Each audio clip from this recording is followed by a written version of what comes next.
Hi, and welcome to the sixth video in my series where I play my own Super Mario Maker levels. We only got through two videos yesterday. Yesterday. I'm not even uploading these on a regular schedule. I don't know why I said yesterday. Last time we only got through two videos. Last time we only got through two levels because we're like in the peak of me doing arbitrarily difficult levels right before checkpoints got introduced. We have one more, not overly difficult level, but still pretty arbitrarily difficult level before I make one lower as not arbitrarily difficult, and then, as you can tell from these names, more arbitrarily difficult levels. But let's see how we go. First up, we have Mushroom Heights. I think I was just trying to make one of those levels like in the original Mario Bros, which is lots of, mushrooms that feel kind of really high up, like lots of jumping, lots of endless falls.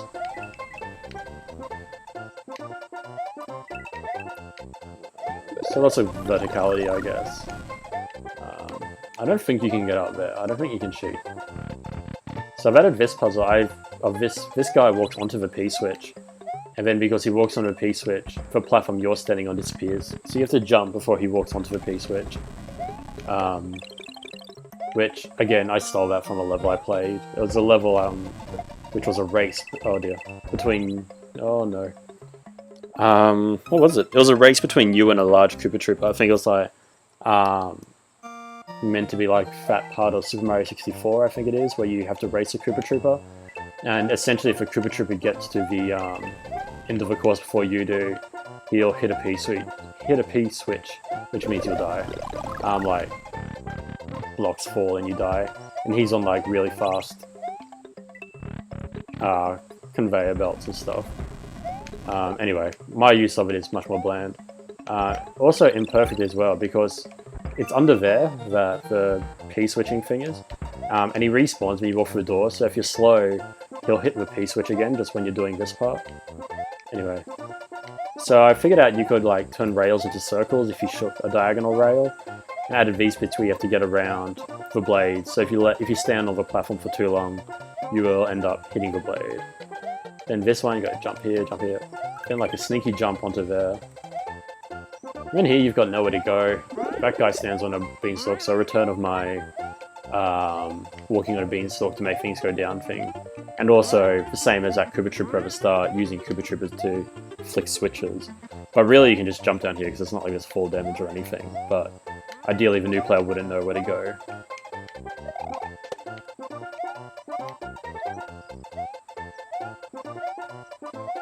I just put that cloud there, or else because the beanstalk just sits in front of the mushroom, so you just got this weird green floating blob of beanstalk if you don't put another block in front of it. The cloud seems to fit in the best. Now this is super difficult because unlike the last part with these guys, spinning platforms, all of these are going anti-clockwise, there's no clockwise ones. So you have to do some really fiddly jumps, which I'm probably going to screw up. And because you're focusing on the fiddly jumps, you kind of miss that at the top there's big Koopa Troopas walking, which is also important, but it's easy to miss because this is really fiddly and needs to be focused on. Still no checkpoints at this point. I really needed to make all these levels after checkpoints got added to the game.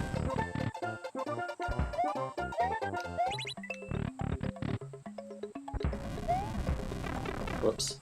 No.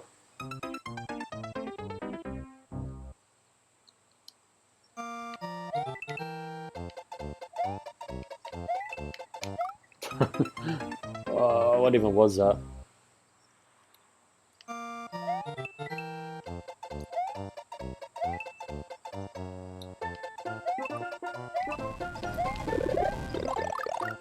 So now we're in like the midst of me just making a lot of Super Mario World levels. I've clearly decided for Super Mario tile set as well as for Super Mario move vocabulary is clearly my favorite in terms of the things you can do and in terms of how it looks. So I'm just pumping out a bunch of the Super Mario World levels. That went alright. Bums.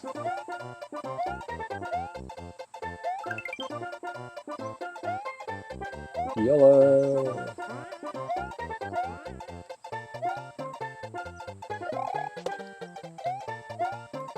shit. Right. So I put this mushroom here just because, like, this is pretty impossible to do without screwing up at least once.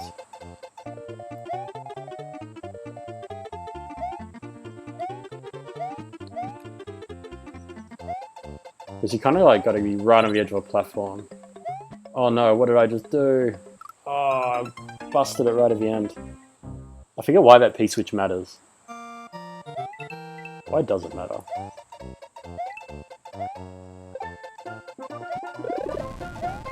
Yep, that was good.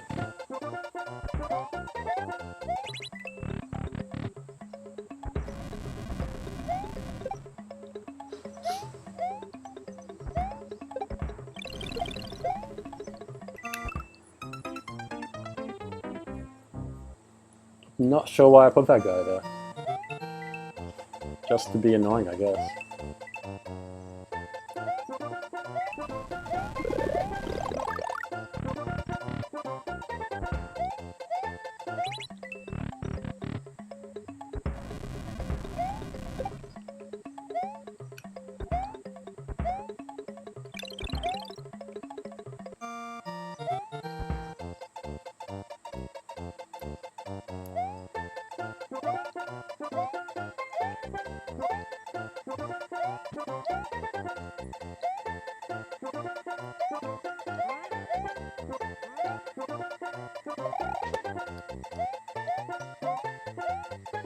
Right, let's not screw this up this time. The problem is I'm so close to the top of a map.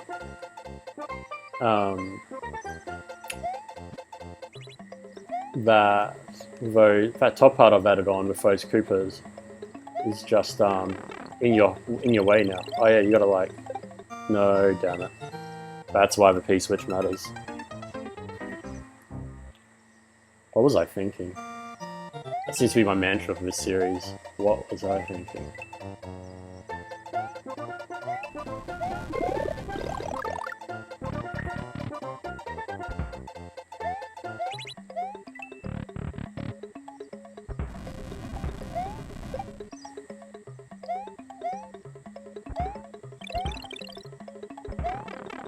Jerk.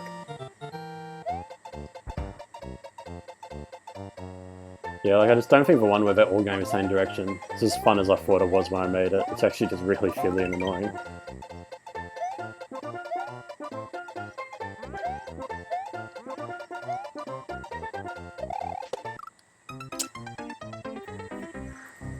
That little island for Flying Goomba, I guess, is me just trying to actually put in some downtime on my levels. Like some bits where you're actually just walking without much to do, like a single enemy that still poses a threat, but you're probably not going to get hit by. I think having those kind of bits is important.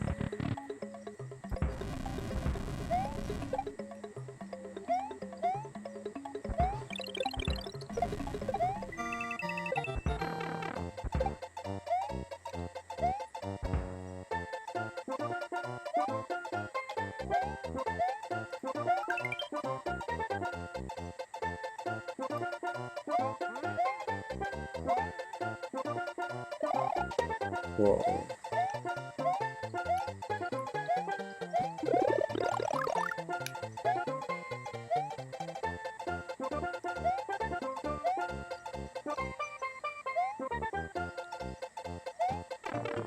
Oh. What have I done? This is a terrible level, Brendan.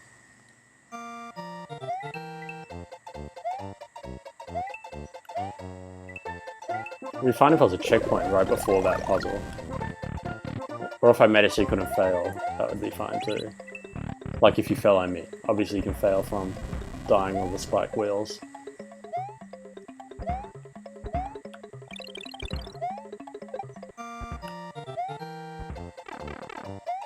I don't care. Fuck you, Brendan. I'm doing this my way.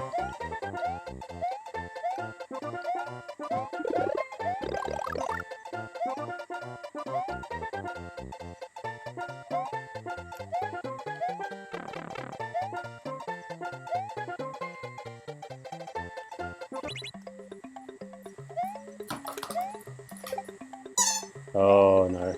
A puppy just dragged in a squeaky toy. Just as I figured out audio. You're a jerk, dog. He just put a squeaky toy beside me. He's like, I am going to do this while you make your video. There's nothing you can do about it.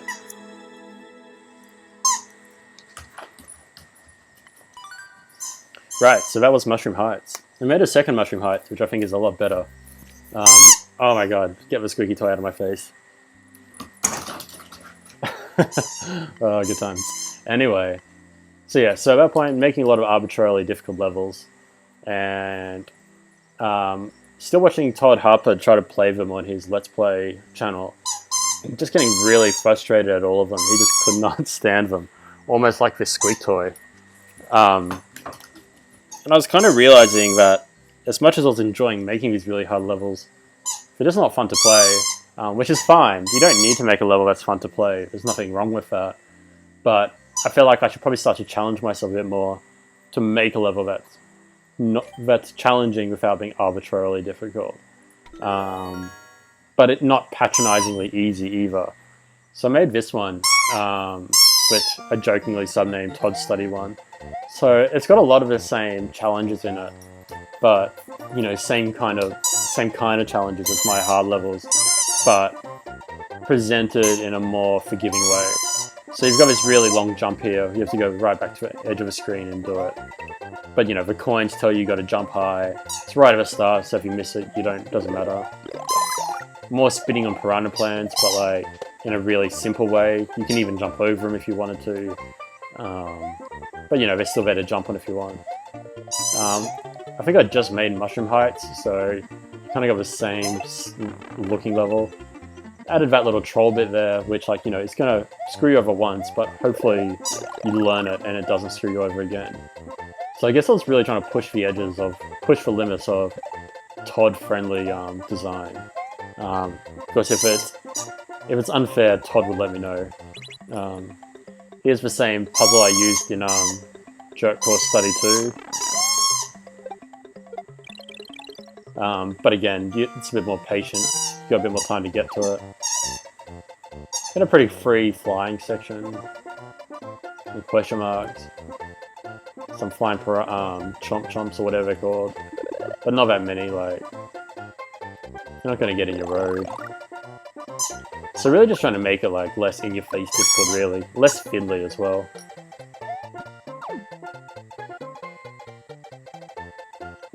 Then this wall that, they all shoot coins except for a couple. I just wanted to make it solid.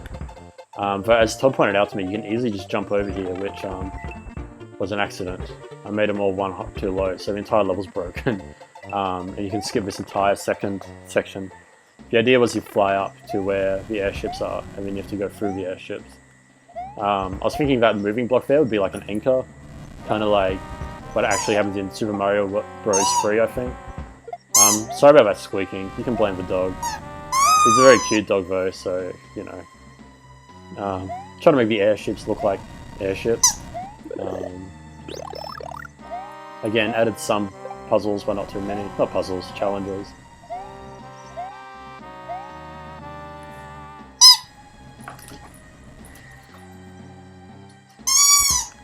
You know what? It's Run of a Puppy's dinner time. This is why he's doing this to me. He's like, how dare you play video games while I'm hungry.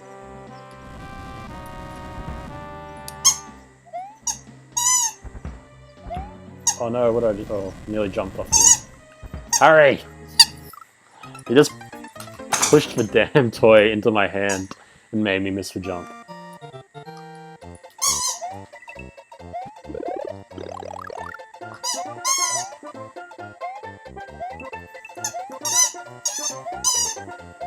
You are the worst dog. You don't even actually really have to go up there. You can just, you know, I've tried to make it a bit more open like that. You can really just come right across to here. Like, you can jump across here from that platform.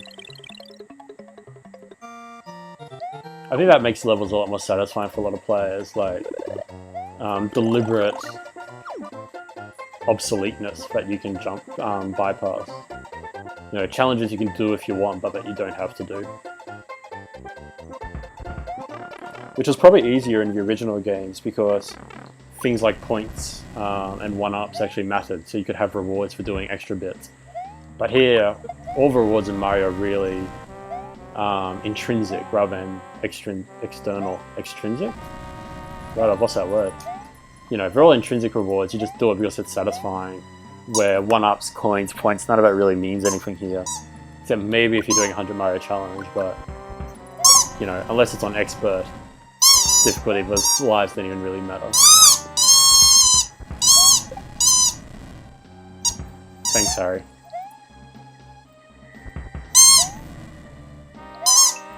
Right, question mark there. I don't think it's anything you actually need, but added this anyway.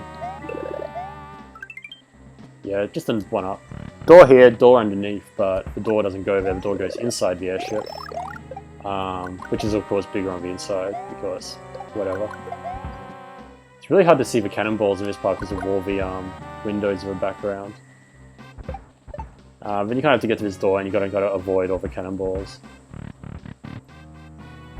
And then you drop out onto this part. A couple of jumps. There's still some like real twitchy parts, but like nothing as infuriating as my jerk study ones. And then you fall down here, again if you don't dodge the entire level. And you kind of got to use these guys as platforms while watching out for all the bullets. Out of these beanstalks so you can see this land there.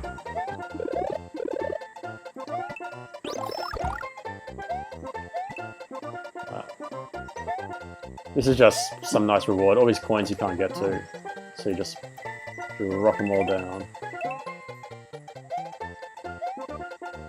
And then this is just silly and annoying if you still have those bullets coming at you. Maybe I should make a level based entirely about getting a bullet to follow you the whole level for you to jump on right at the end. That could be fun. It's probably not fun. And then I cheered Todd for finishing the level. On your Todd, you did well. So I'm pretty happy with that level as a level that's challenging, but it's not over the top challenging. And Todd liked it. I think he appreciated me doing it for him. Will this puppy let me play one more level? Alright, let's do it. So then I immediately relapsed into making another silly hard level. Nobody's finished this level. Got a star, but nobody's finished it. You can probably tell from the name Spinster what you're doing it. The entire idea about this level is that you do one spin at the start of a level, and then that you would just continue bouncing from that one spin throughout the whole thing. So, bounce off them, bounce off them.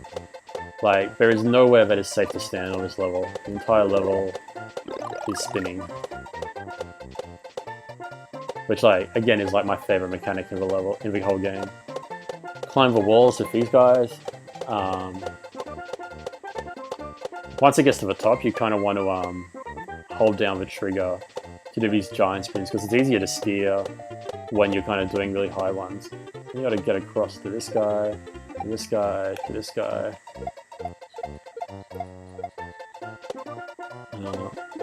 I tried to like use a full gamut of things you can spin off. But here I deliberately made it a bit trickier by having these Goombas that you can only spin off once, so that you kind of have to go quickly, you can't dawdle.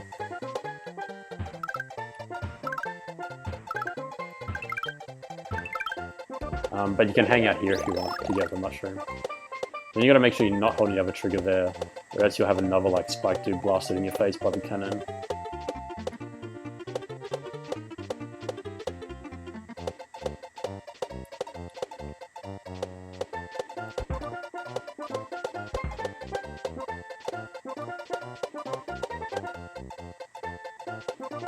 I mean, I thought if you knew how to do spinning, this level would be pretty easy, but apparently not, like, considering nobody has finished it. It's clearly still very frustrating. This part's easy if you just hold down the trigger as well, since, again, when you're higher, it's easier to steer yourself.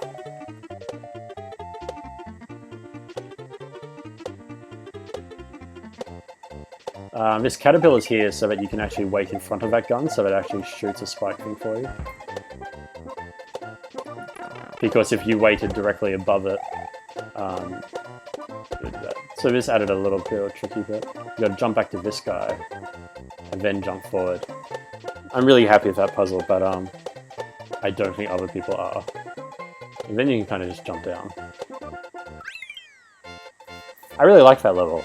Like, I really like the feel of spinning, I like the sound of it. I like the idea that you go from the start to the end of the level without touching the ground. I think that's really satisfying. I really, really like it.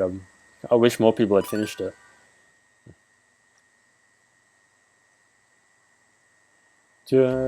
What is the next level? I should probably end this video. No, I'll do this one first. I don't think this one will take me very long. I made this one after watching... Polygon has this video series of devs make Mario, and it's different developers making their own Mario Maker levels. Highly recommend it.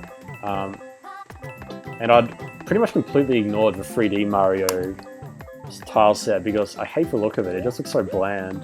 That kind of, you know, Unity student project 3D look.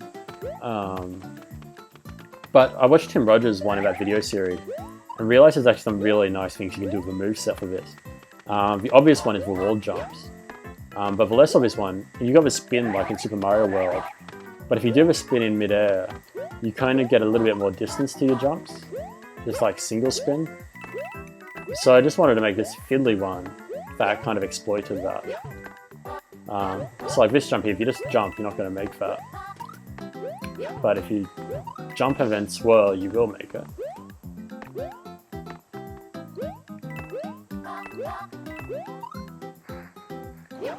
So it's based all around that and wall jumps. Oh no. And I actually got a bit fiddlier later on in terms of what I want to do with it, because this is the first level I added checkpoints in. And when I first made it, I didn't realize checkpoints make you larger. So that got really annoying, because I really designed the whole level for you to be small. I guess it's also my first attempt to make a level that's maybe speedrunnable. I don't really do speedrunning myself, so I haven't really tried it.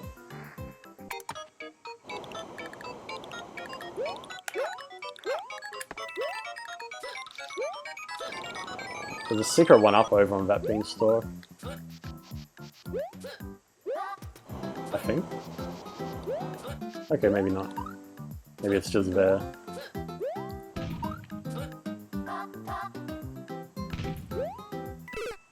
Yeah, that's... Beanstalk's like one grid space further away than it should be.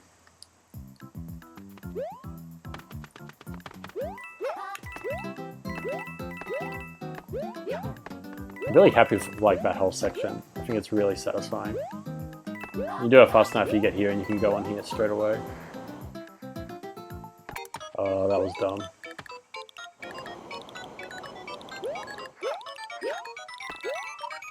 Thought I wasn't going to make that.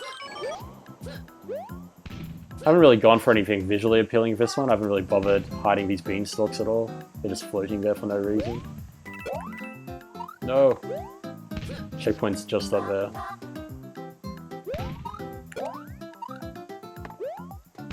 Why can't I do this?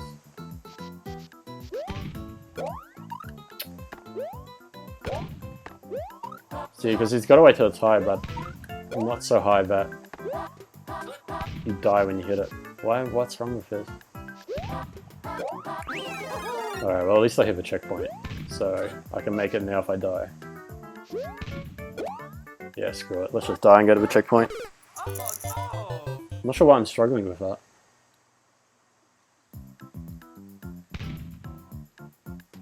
Anyway, so then you're up here, and I'm small like I should be. Got to twirl a bit to get back there. Then that one, that's tricky. You hit your head on the wall, so you have to do the twirl jump again. But this time you die when you do it. Back in the first one, you can't die when you do it. So I'm hoping people know what to do when they get to there. Same here, you have to twirl there. Kind of a multi-path, single block fiddly bit. But in the air twirl is just really satisfying to do. I really enjoy doing 3D ones now, for that reason. And here I realized if you shake these rockets, you can make them go at different times. So I've made this puzzle where you got to really think about your timing, of course, for blue things disappear. So you got to stay standing on this one until that one disappears, because if you stand on the blue one, it'll fall down and you'll die.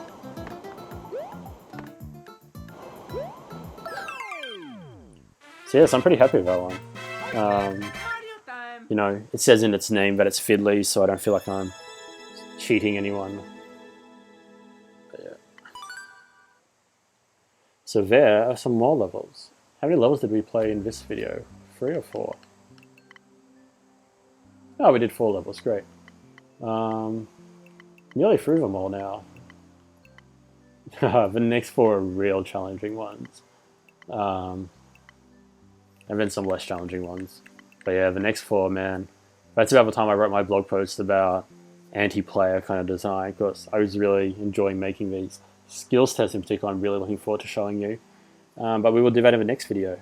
So for now, I'm going to go feed this dog. See you.